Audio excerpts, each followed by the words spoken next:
Welcome everyone. This is our next instalment on our Wellbeing Month, and I'm joined by Emily. And Emily runs Quiet Mind Coaching and helps people with their relationship with food. So welcome, Emily. Hello, thank you for having me. Thank you. And you've taken time out of your lovely holiday to speak to us. Because this is something I'm very passionate about. Yeah, definitely. And whereabouts are you today? I'm just down the way from St Kevin on the point of Cornwall there on the Lizard. Nice. It all looks nice. It looks like good weather for you. Oh, it's been beautiful. Yeah, it's been lovely. Oh, my dog's decided to come over with a bone. Oh, that's all right. They know, isn't it, animals? We're all dog lovers, so don't worry about it. On cue, here comes the cute puppy. There you go. So maybe we can start off with telling us a little bit about what you do and how you got into business and how you help people. Yeah, so I started off my interest in coaching other people by doing a degree essentially at work, and I realized that actually there's a lot more about why people behave in the way they do and what goes on behind the scenes, how some people kind of appear to sail through life while other people struggle, and a lot of it's to do with your personality types, your values, and so on and so forth. And I expanded and I essentially trained to become a coach, and I wasn't really sure on what I should coach people on. There's a lot of aspects and I wasn't really sure. And then I had a conversation with someone said, oh, tell me about your life experience. And I was chatting along and I mentioned that I'd had an eating disorder when I was young, and it wasn't really something that I talked about very much. And if I'm honest, it was something that I was probably quite ashamed of. I didn't want to talk about it with people, and I didn't want people to pity me. And I realised actually there's still quite a lot of stigma around eating disorders. People don't want to talk about them and there's a lot of shame. And I find that very sad. I also think there's a lot of misunderstanding. I was told when I was younger, you'll never get over an eating disorder. You just have to learn to live with it. And I realised actually that's not true. That's a misunderstanding of other people. You can absolutely live life without an eating disorder. And I thought, I'm going to do some reading on how people have been treated up to now and my own experience, and to see if I can support people who are struggling with eating disorders and eating problems. Just to clarify the difference, eating disorder is something that's diagnosed by a doctor. So it's likely to be anorexia, bulimia, or binge eating disorder. Now, binge eating disorder is on the rise and is affecting a lot more men. So I think it's really important that we open our eyes up to binge eating disorder. I'm not sure that everyone realises that it is a diagnosed eating disorder. But eating problems are things like stress eating, emotional eating, night eating, just essentially an unhealthy relationship with food that causes poor health. I looked at my own experience and I did a lot of reading, and I realised that traditionally, cognitive behavioural therapy is used to treat eating disorders. And what people find is that because cognitive behavioural therapy, although it's great and it has a place in the world and in therapies, no doubt about it, it concentrates on the problem. And once you've dealt with that problem, if you haven't dealt with the mentality behind that problem, sometimes what can happen is you replace one problem with another problem, which is why I think this misunderstanding of, oh, you don't beat eating disorders, you just learn to live with them, because people just swap one for another, or one unhealthy eating behavior with another one. So I started reading on motivational interviewing, which is relatively new. It's client-based goal setting, and it was used traditionally to treat other addictions, like alcohol, substance abuse. But I thought it'd be really helpful actually with eating disorders, and acceptance and commitment therapy, which is all about stripping it back, not dealing with the problem, and just identifying emotions and how to sit with them and how to ride them out and how to process them, because a lot of eating disorders come about either through compensating for overwhelm or trying to push away emotions. So yeah, that's what made me start up my coaching business. The fact that at the moment recovery rate is 40%, which is still not good enough. It needs to be much higher than that. So I want to change that for people. And the misunderstanding that people have to live with eating disorders, and it's just not true. And I suppose when we think about eating disorders or sorry, eating problems, we think about I straight away think about eating too much, but actually it's both, isn't it? Eating not enough and eating too much. Yeah, and it doesn't even need to be that, Bill. You don't have to be very thin or very fat to actually have an unhealthy relationship with food. It's when you use food as something other than servicing body. Obviously food is enjoyable, it must be enjoyable, but if you're not enjoying it and you're not using food to nourish your body and your brain, of course, because what you eat has a massive impact on your mental health, and we'll hopefully discuss that slightly as we go forward. If you're using it to hide from emotions or to deal with emotions or to punish yourself in some way, then food is not being used as it should, and you probably got an unhealthy relationship with food and either a problem with food or an eating disorder. And quite often, when we're talking about coaching, quite a lot of stuff comes back to sort of our childhood and seeing how we're dealt with in our childhood. Is it something that starts to develop then? Yeah, I think a lot of people who suffer eating disorders and problems with food, it starts very much either just before your teenage years or in your teenage years, and it can be impacted on your upbringing. I don't want to go too deep here, but a lot of people who suffer eating disorders have suffered some form of abuse or neglect, because when you're young, you don't have any control really over your life, and a lot of people are in control and make decisions for you, rightly or wrongly, and so a lot of young people turn to food because it's one of those things that they can control. And when you're feeling out of control, you find it where you can, and a lot of that's to do with what you're eating and how you kind of look after your body.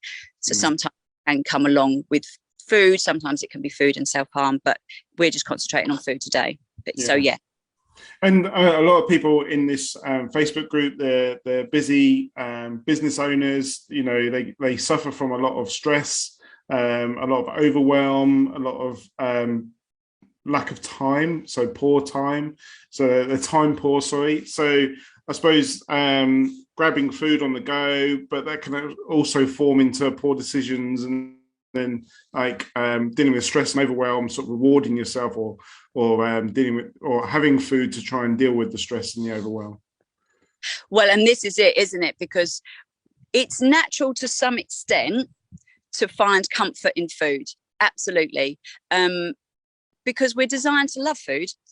We're humans, that's what we're designed to do. But it's when we use it to replace comfort in other things, or when we use it to replace emotions that we should be getting somewhere else, that's when we start getting a problem. And what we find then is we fall into really bad habits. So your brain reacts directly to what you put into your body. There is a nerve called the vagus nerve that directs your gut to your brain. So if your diet is poor, then it's going to have an impact on your mental health. Equally, if your mental health is poor, then the chances are it's going to have a direct impact on your digestion and potentially some of the food choices that you make. So it's really, really important, even if eating problems and disorders isn't relevant to you, but you recognize that your relationship with food isn't as good as it should be, and you're not meeting your nutritional needs as much as you could be, to really understand that what you put in your body directly impacts your mental health and your digestive well-being, and they interact with each other. So when you're stressed, if you're eating high fat, high sugar food, all you're then doing is creating a poor chemical balance in your brain. You're making your gut have to work extra hard because those are high fat, high sugars are difficult for your body to process. And you're essentially making your body work even harder than it already is to deal with the stress that you're under. So the best thing that you can do when you're under a lot of stress is try and eat really healthily. Now, when I say really healthily, I'm not just talking about a salad. Okay, don't misunderstand me. You still need your carbs, you need your protein, and you need your fruit and veg. But a good, healthy, balanced meal is the best thing that you can do to actually combat stress and overwhelm. You know what? And I was just thinking about feeling stressed. I thought, well, actually, if you're feeling stressed because you're like running out of time, you're probably just going to end up grabbing something that's poor to eat. But actually, if you're stressed and you then go make yourself a meal, and then you make like your meal, your like healthy meals are probably going to take longer to eat. So actually, you're creating a sort of a time barrier, aren't you? You're setting aside some time for yourself, and that in itself must help with the stress. Yeah, I think absolutely right. You can build in some of those healthy habits to create headspace for yourself, because it's almost, people get confused with mindfulness and think you just have to lay down and picture clouds. You don't have to do that at all. You just need to focus on one thing that you're doing. So if that's walking outside, then you concentrating wholly on what's going outside, trying not to be distracted by the other things that creep into your mind. But the same can be said for cooking. If you're really engrossed in your cooking and you're enjoying that process, then you're essentially resting your mind, because it's not here, there, and everywhere thinking about all the other things. And to build that in to part of your day every day will improve your resilience of dealing with stress. So eating healthily works in both ways: the nutrition you're putting in your body, but the actual process of cooking a decent meal will give you that mindfulness, that headspace that you need to combat stress. Most people know that they're comfort eating or emotionally eating, or is there sort of signs and symptoms that we should be sort of looking for, or do most people secretly know that, and that sort of fuels the it's a self-fulfilling sort of prophecy, isn't it? Because you're like comfort eating, then you hate it, and then you're like, oh, comfort eat again because I hate it. Yeah, and I think it becomes, from my experience of talking to people, especially with the comfort eating side of things, it comes almost like there's no time for thought in between the feeling overwhelmed or the feeling emotional and the being in the snack cupboard. There seems to be no break in between where you're having a think about what you're going to do. It's literally, something's not right. You're not even really concentrating on what it is. You're just banging the snack cupboard looking for something to make you feel better. And one of the processes that I try and instill in people is that little time lapse of reflecting on your emotions, how they feel, how they sit with you, where they've come from if you can, but that's not always as easy as it sounds. And just saying, right, okay, is it doing me any harm to just sit with this emotion? Yeah, I don't feel great today, but is it doing me any harm? Am I all right with this? Because like you say, if you don't slow things down and think about how you're feeling and you're just in that snack cupboard, then it becomes a repetitive cycle that every time you feel out of sorts, it might start with when you're feeling sad, but then it soon comes to feeling sad, feeling stressed, feeling overwhelmed, feeling bored. Your brain naturally takes the path of least resistance, what it knows best. And anytime you feel like you have an uncomfortable emotion, you're in that snack cupboard. And it's almost like you get to a point where you can't even recognize that that's what's happening. You're just there. And then, of course, the guilt comes, the weight comes, the embarrassment and even shame can come of emotional eating. And then in worst case scenarios, you then feel very low in your self-esteem. You don't want to socialize because you feel yuck and you think people are going to look at you and judge you. And so then you become a little bit more reclusive, and then you overeat, and it can spiral very quickly, which is why it's important to try and wind things back and spend some time sitting with those emotions. Yeah, I can definitely recognize it brings me back to a point when my kids were a bit younger. So I think maybe 4 years old, and I was going through a bit of a poor period at the time at work and stuff, and I was very at loggerheads with my youngest. We would get into sort of arguments and stuff, and I would just find myself eating. Yes. And it's like an automatic response, and you don't even realize that you're there. You're just doing it, and it's like, oh, what have I? I knew that, I had to take myself away from the situation with the youngest, because I was going to get into sort of arguments, and it's like, I've got to be the adult here. I can't go down to his level. But then there's a lot of stuff going on in the background, but then I just resort to eating.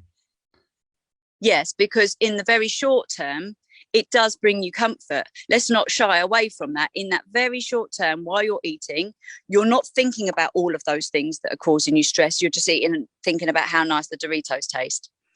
And that is what your brain is craving. Actually, it's not the food per se, it's the ability to switch off and concentrate on one thing. That's what the eating does, is it gives you that sense of comfort because your brain is like just focusing on how nice everything tastes. But then it's like literally sticking your finger in the dam, because as soon as you've finished eating, the finger comes out, everything's back again. So it's important to, that's why it's important to kind of sit with the emotions and to feel a bit uncomfortable and to know that you can deal with that and to find other ways of creating opportunity for your brain to just decompress and find something to focus on. But it does take a lot of effort, because that jump between not feeling great and eating is, like you say, it's almost unconscious. You just find yourself there. So that's really where people find value in focusing on, right, I need to find an alternative. I need to sit with these emotions, and then I need to find an alternative way of giving my brain a break, because that's really what your brain is craving. And some people will probably just say, well, just don't have the food in the house, simple solution. But it's not about what you eat, is it? It's not about what the food, it's that habit that you're creating. And it goes back to what I said at the beginning with the CBT. It's that the problem is not the food. You can fix the problem. You can take the food out, but then you'll drink alcohol, or then you'll gamble, or then you'll, start engaging in things on Facebook that you probably ought not to. It's about stripping it back and dealing with the emotion and just sitting with it, because we don't like the negative emotions, but they're part of life. Our brain kind of makes us think we should try and find ways of overcoming them. But actually, if we sit with them and we realize that they just pass. So one of the exercises that I do is it's from acceptance and commitment therapy, and it's called Leaves on a Stream. Okay, so what you do is essentially you're standing by a stream, and all the emotions that you're kind of feeling when you're feeling overwhelmed, you literally place each one or each thought on a leaf, and you watch it float down the stream. So just say you've had an argument with your other half and they're doing your head in, and you're like, they never do the washing up. So angry, and I'm so frustrated because they don't care about me. And you know that feeling of insecurity on a leaf down the stream, and you just process them and let them kind of come out and watch them flow down the stream. And it's just a way of identifying the emotions and appreciating that none of them are static. They all flow through us continually, and we can't stop it. I suppose another way, if you don't live near a stream, I've heard people writing it down on a piece of paper and then setting light to it and burning it. Is that another way of doing it? Yeah, I mean, careful where you're setting your fires. Yeah. But I'm a massive advocate of journaling. It's really important, if it's helpful, and everyone has to find their own way to get things, thoughts and feelings out of your head and onto a page, because our heads, that's where we struggle, is in our mind, isn't it? A lot of the time, we can't see the wood for the trees because we're creating issues and problems and thoughts in our head constantly. And again, we try and shut it out. We try and shut it down, but we can't, and it's futile to try that. So if we write down how we're feeling and the thoughts, even if they're irrational, it doesn't matter. No one's going to read it necessarily, just to get them out. And what you find is, how I picture this is, when your brain feels like it's full of spaghetti and there's like just all of that stuff going on, and as you talk, it kind of comes out all in a straight line, and then everything just starts to, even if it doesn't necessarily make sense, it quietens down, and so it doesn't feel so jumbled and overwhelming. I think that's very true of business owners as well, because business is quite a lonely place, and a lot of people in the group will be working on their own. They'll be working by themselves. You get a lot of thoughts going around your head, constantly going round and round, don't they? So I suppose that's where the quiet mind coaching comes in. I could just imagine you sort of extracting all of those thoughts, and all of a sudden your head's like really quiet. Yeah, that's the optimum. And it's not necessarily that there are no thoughts there. It's almost that you're just accepting that they're there and they're flowing through. You're not trying to fight them. You're not trying to, you're not trying to manipulate your own mind. You're just letting it be as it is. And I think one of the really important things for business owners, I'd say actually, is think about who you're spending time with. Because I think one of the things we do, especially if we are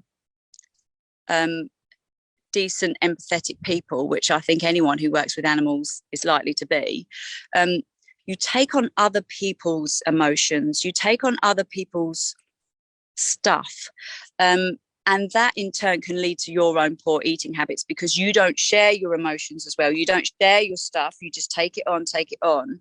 And that lack of ability to let it out anywhere does tend to lead to poor relationship with food, because that's something that you kind of do by yourself and it doesn't really affect anyone else. So be careful who you spend your time with. Try and spend it with people who energize you. So if you're feeling low and if you're feeling overwhelmed, if you're feeling like things are a struggle, we'll all have people that we just feel better when we've had a conversation with. Reach out to those people and try and build those people into your life. Start up conversations. And if you walk away from them feeling energized, then make sure you keep them around. And that's one of the great things about coaching, is that hopefully I can be one of those people for someone who's struggling. So you have a conversation with me. It's a challenging conversation. You're never going to have an easy conversation with a coach, because they're always going to challenge yourself. But you do walk away from that conversation feeling motivated, feeling energized, and feeling like you've got an option, as opposed to just sticking with the options that you've chosen in the past that haven't worked. Yeah, and as coaches, we're able to look from outside in. And it's a lot easier, isn't it, to look at from the outside in on businesses and on people, and just come up with solutions and suggestions. And it's not always you must do this, but it's solutions and suggestions, isn't it? It's like, well, try this, try that, think about this, think about why you're doing this. And that's the other thing. I've got a helicopter now. It's like everyone's come to this party. Yeah, like behind, making a massive noise. I think even if I don't have to suggest things to people, just a reframing. And that is that we can't often do by ourselves. We can't reframe our thinking because we have patterns of thinking, and it's important that we try and reframe them where we can, but often it takes someone like a coach to help reframe that thinking. Can you give us an example of reframing? Because a lot of people won't have heard of reframing. It's a very sort of coaching terminology, isn't it? Yeah, people do it naturally. They don't realize they're doing it. Right. Okay. I can give you one, and we'll work through it. So often people hate their eating disorders, and they hate themselves for having one, and they feel very ashamed, and it's almost like the enemy. But when you take a step back and you realize that eating disorder has come from a place of service, and the reason you've developed it is because at some point in your life, you felt that you needed it, and it was the best you could do with the tools that you had at that time, depending on your situation, then you feel a lot less angry, a lot less negative. You can recognize that, hold on a minute, this has come about because for some reason I must have felt like I needed this at that time. Now I can reflect on where I'm at now and whether or not it still serves me as it maybe did when I developed it. And you can then almost create distance between this massive thing that you hate that's always negative, realize that actually it's come from a place of service, and have that thought process of, do I need it now? Is it still serving me? And then work towards saying goodbye, as opposed to this thing that you hate creates all negative emotions that's constantly in your face.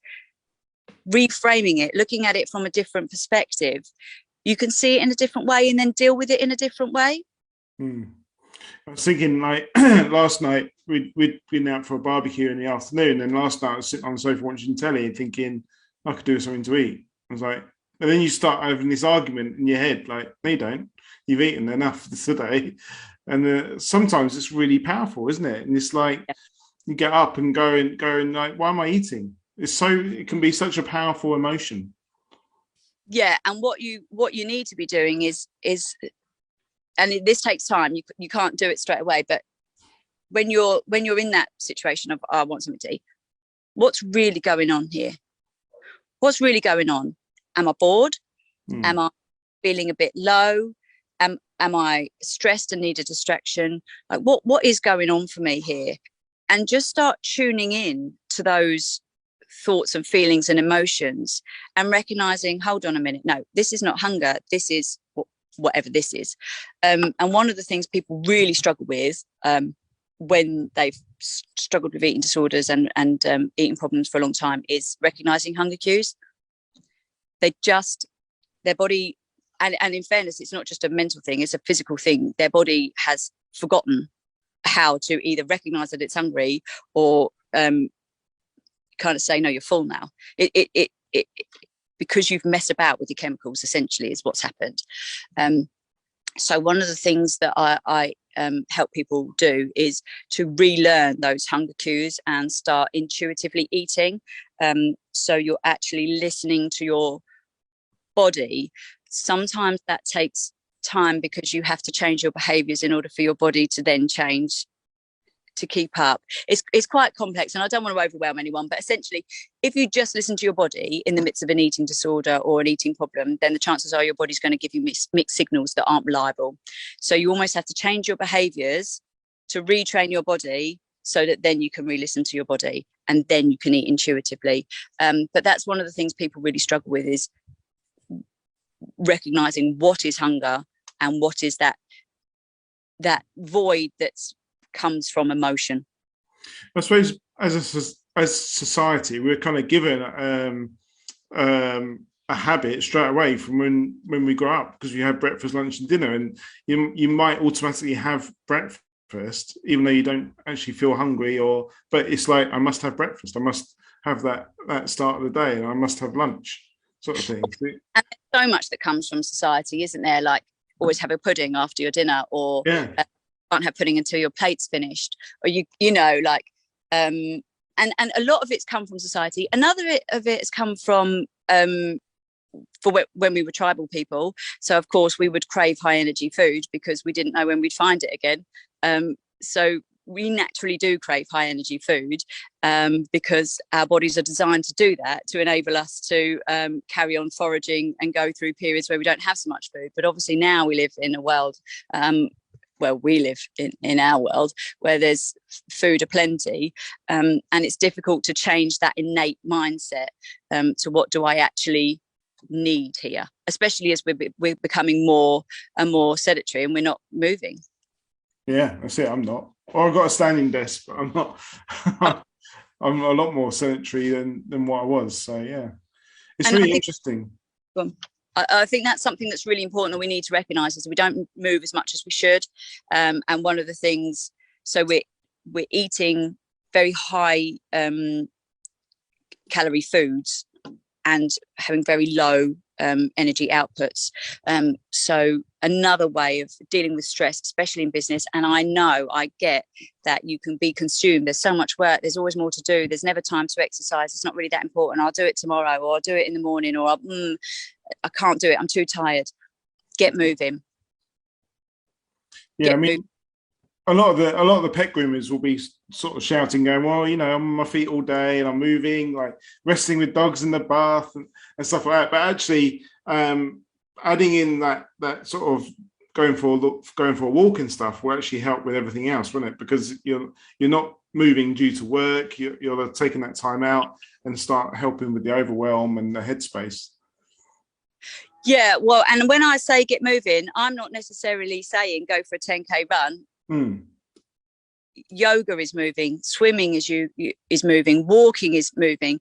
It's very different to focus on movement and taking yourself out of the work environment, because it's one of those opportunities that you get not only to look after your body, but it's to create headspace in your brain, to give your brain, even if you're physically doing something, if you're focused on that one thing, your brain is actually a lot more relaxed when it's trying to deal with a million things at once, and it builds that mental resilience. Yeah. So how would you help? How would you help someone? I'll give you a scenario if this is helpful or not. I don't know, but say that they run a busy business. Their diary is like always really full. They've got 15 outstanding Facebook messages with people asking for appointments, so they're like really overwhelmed, and they're just like, oh, and then just go and reach for chocolate straight away. Or how would you put, like, how would you help them and stop that relationship with the chocolate bar or with the food? Well, let's get one thing clear. There's nothing wrong with a chocolate bar. No, okay, or any food. But if it's a chocolate bar every day and not a lot of movement, or maybe it's a chocolate bar and a packet of crisps and a milkshake, we're getting a bit far. Planning. I hate to tell you, everybody, but it's all about planning. I am very boring in some respects, so I love my food. I have my overnight oats ready for when I get to the office, because I start at 7 o'clock in the morning. And Bill, you know that there's other elements of my work that mean that I have very long and unpredictable days. I bulk cook, usually on a Sunday with a glass of wine. That's my thing. So I'll always have a curry, I'll always have a stew, I'll always have a soup, I'll always have something, so that I know, I don't have to panic about trying to find something to eat. And then going for a terrible option, because I do get a bit panicked if I think I'm going to have to go a really long time without food. It does stress me out. I don't like the feeling of true hunger. Is not a nice one. And so I make sure that I've got something there, if it's a salad or something like that. And then tea. It's whatever works for you, really. If you're having a late night, throw together a stir fry. It's done in 10 minutes, but a lot of it depends on it depends on planning, really, and how much you're really dedicated to making these changes. And that's really the fact of the matter is, it's if you're dedicated to making changes, then you will find the time to prepare those foods. And if you're not, then you're just going to carry on the way you're going. But sadly, eventually it will have an impact on either your mental or your physical health, or both.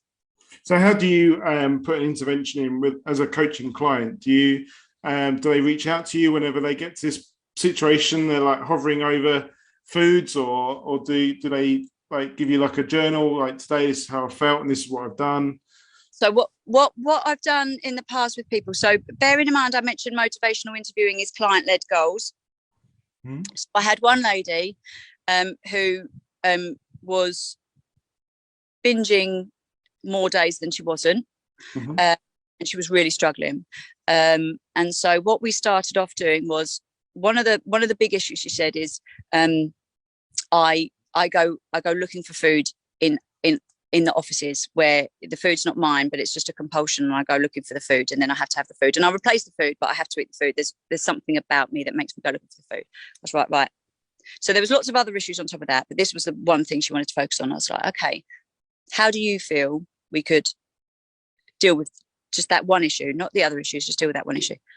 Well, I could say as a non-negotiable, if I walk into an office, I'm not going to look for food. Okay. So she did a week of that, didn't look for the food. Okay. And then the next one was, okay, when you come across food, what happens? Oh, normally I eat it. Okay. Is this food that you've brought with you, or is this food? No, food that's in the offices, because we work in offices. I was like, right, okay. How are you going to deal with that? And she said, I'm going to make sure that I've got the food that I want to eat that day with me, and I'm not going to eat the food that I come across. Okay, so then she did that.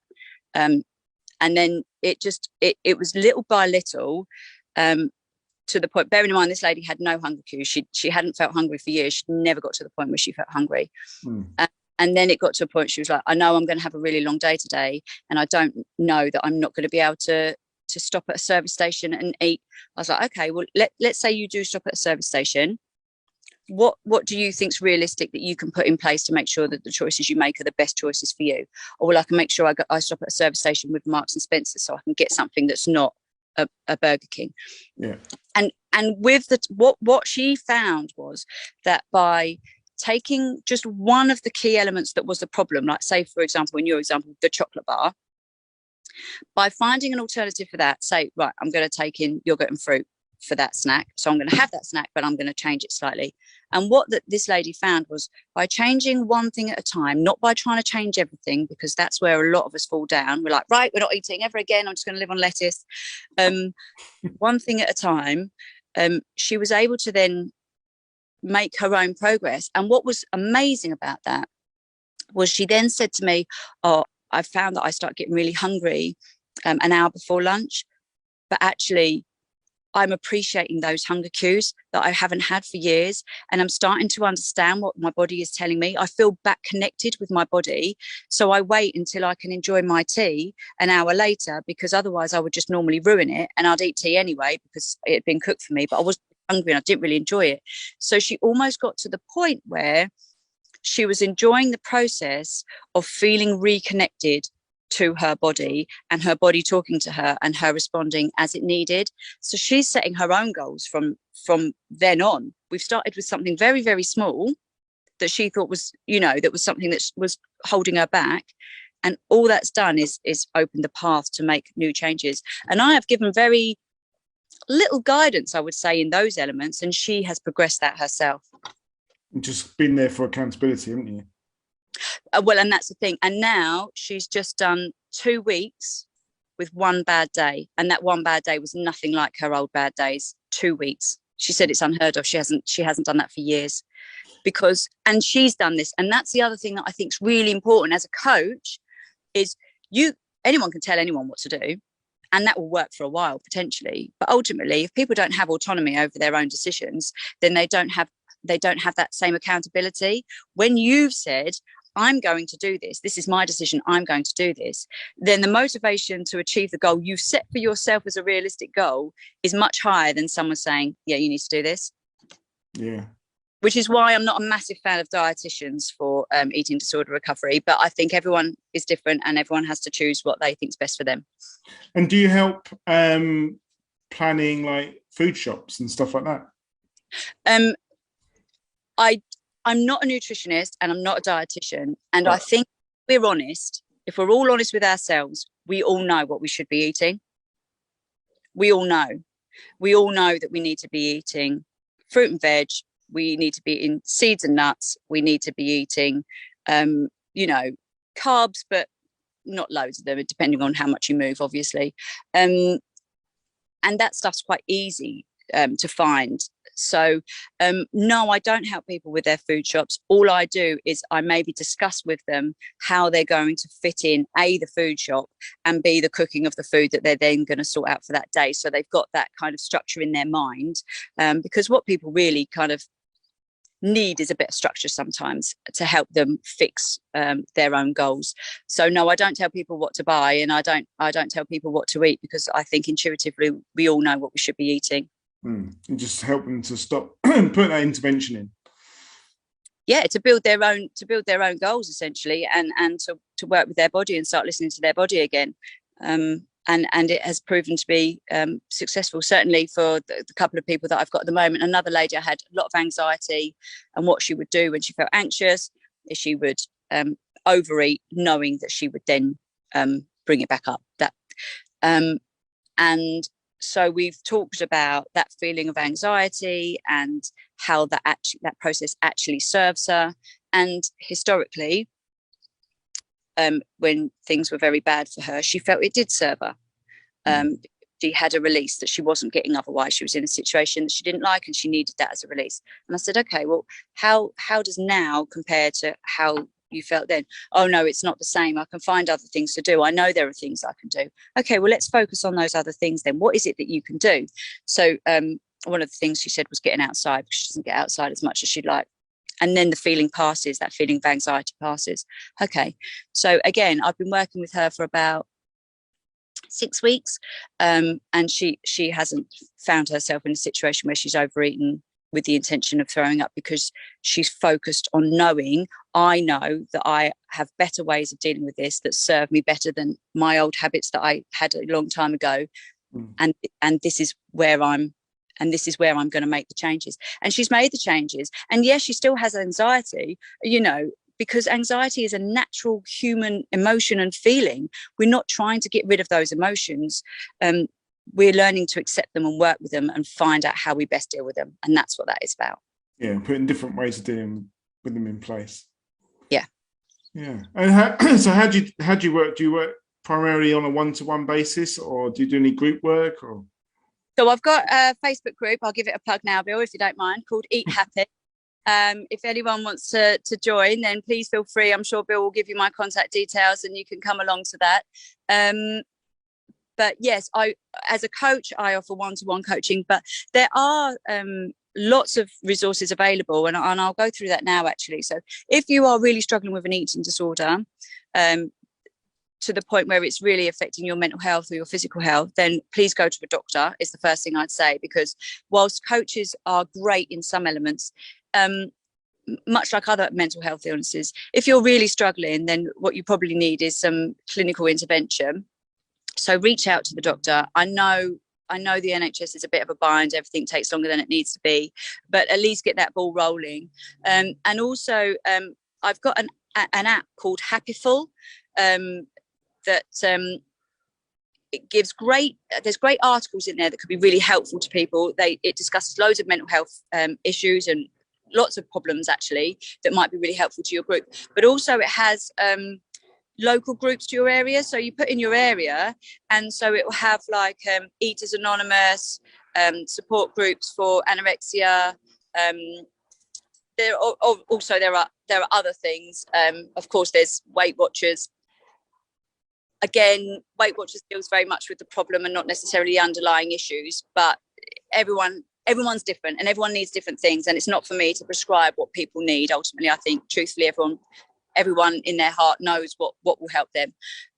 So there is support out there specifically for people struggling with disordered relationships with food, and Happyful is a really good app. I don't know if I'm allowed to plug it, but I think it's been valuable to a lot of my clients and I recommend it to them. Is this it's all one word, Happyful? Yeah, it's Happyful. I just made a note of that as well. Yeah. So then you can find groups there, and then also on there, I'm listed on there as a coach, but you can access counsellors, therapists, coaches, nutritionists, dietitians, hypnotherapists, all local to your area. So if you do feel like you need a bit of additional support, and I genuinely feel that everyone benefits from additional support, whether that be coaching, counselling, any kind of therapy. I have a coach. I have a coach that I speak to help me in my business and to help me with my mindset, because we're one person at the end of the day, and we get trapped in our own minds, and we get trapped in repetitive thinking, and we sometimes put ourselves down, and we stand in our own way, for want of a better way of putting it. And it's just great to have these creative conversations, and that's really what coaching is. It's creative conversations to drive you forward. Counselling and therapy is also beneficial for progress, but also it unpicks a lot of the past, which coaches don't tend to do so much. No, it was always sort of looking forward for coaching, and counselling is sorting out the past, isn't it? Yeah, and there's no reason why the two can't work complementary to each other. I've got another lady who hasn't come to me for eating problems. She's come to me for anxiety, and she has a counsellor and she has me, and actually we kind of cross over quite a lot in terms of, she will tell me how her counselling is going. I'm saying, right, well, how can we use that to drive forward? And then she's taking what she's been doing with me back to her counsellor, and her counsellor is saying, right, well, how can we start rethinking some of those patterns that you've had in the past, and how have they, using it to essentially take her on her journey. So I think it can work really, really well. Yeah, brilliant. It's been very insightful, and I quite often come to the end of these calls thinking I've got loads to learn. There's loads in there that I was talking to Gina last week, and we're talking about habits, and one of the habits I had was every time you go to a service station, picking up food or a drink. So then I'd go to a pay at the pump service station, so you didn't have to actually go inside, so you weren't tempted by all that. So just little interventions like that can make a big difference, can't it? Yeah, and I think that's the way. Like I say, dealing with the problem is definitely, there's value in it, but also dealing with what lies underneath the problem is is really helpful to change, not just because the thing is, what you might find is if you go into a service station, that might come back. You know, you might find that the pump's broken and you have to go into the service station. Yeah. And sometimes the fact that you've paid a pump is broken the habit, and you won't feel the same depending on what the problem is. And but sometimes you might kind of fall back into the old habits. So it's being mindful of those habits. Why am I doing this? Where is this coming from? Do I really need this? And then when you work through that, you can walk into a service station and get to a point where you're not even thinking about a food or a drink, as long as you're not hungry and don't need a drink. Excellent. Well, thank you for coming along. Let us know. Tell us again the name of your business and how to get hold of you. So, Quiet Mind Coaching. I have a website. It's www.quiet-mind-coaching.com, or come and find me on Facebook, Emily Pridis. I can direct you to my Eat Happy group if it's not that easy to find. Sometimes it isn't, or you can just message me personally on Messenger or email. It's Emily Pridis at quiet-mind-coaching.com. I can put it all on there. So anything that I can do to help you, and I'm not necessarily saying I'm the person that can help you, but even if you have a question or something that you want to discuss, something you want to put forward, or just some assistance in any way, then please contact me. Because as I said right at the beginning, my aim is not to make money out of people. My aim is to help people get over and fully recover from eating disorders. And if there is anything I can do to help people on that journey, then I will absolutely do it, no problems. Awesome. And podcast? You got podcast? We're taking a break from the podcast. Okay. Change for good. Yeah, we've taken a break from that. We're going to regroup in the autumn again, and hopefully have some guest speakers on. We might get you on there, Bill. Oh, why not? I've learned a lot from both you and Gina. Yeah, she's a good girl, Gina. She's a good girl. Anyway, so if I'd love to hear from you guys, and I'd love to hopefully see some of you in my group. It'd be great. Awesome. I'll put all those details in the feed as well, so people have got them. Thanks for your time, and enjoy the rest of your holiday. I will. Thank you very much. Look after yourself. Bye, everyone. I hope you have a good day. Bye. Bye.